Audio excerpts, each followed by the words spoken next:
My second issue for me right now is even more critical.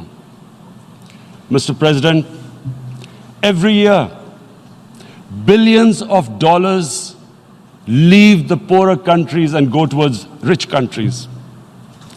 Billions of dollars siphoned off by the ruling elites of the developing world. And they find their way into Western bank accounts, offshore accounts, tax havens, expensive properties hidden behind companies bought in Western capitals. Mr. President, this is devastating the developing world. This is causing more poverty, debts. It's impoverishing the developing world. The difference between rich and poor countries is growing because of this. Money laundering, which happens because money leaves the poorer countries into rich countries, is not treated the same as, for instance, money from drugs or terror financing. The seriousness which terror financing and money from drugs, the way it is treated, it's not the same. The way the poor countries are being plundered by their elites. It's not happening. In my country, when I took charge of our government a year back, in the 10 years preceding that, our total debt went up 4 times. The debt we had accumulated in 60 years, just in 10 years, it went up 4 times. As a result, the total revenue we collected in 1 year, half of it went into debt servicing. How are we going to spend money on our human beings, 220 million people, when half the money is going into debt servicing? Because our country was plundered by the elites, the ruling elite.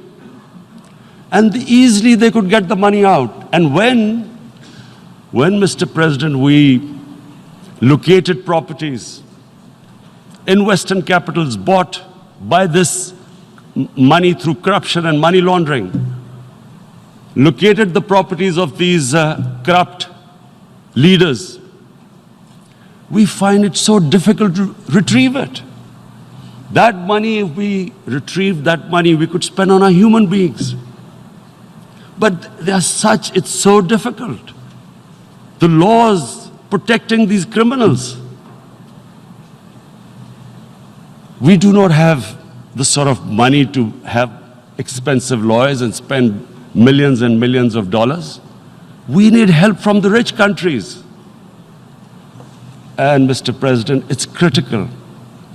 The rich countries must show political will. They cannot allow this to happen. How can the poor countries spend money on human development, which the United Nations asks, SDG? How are we going to do it when this money can easily leave our countries?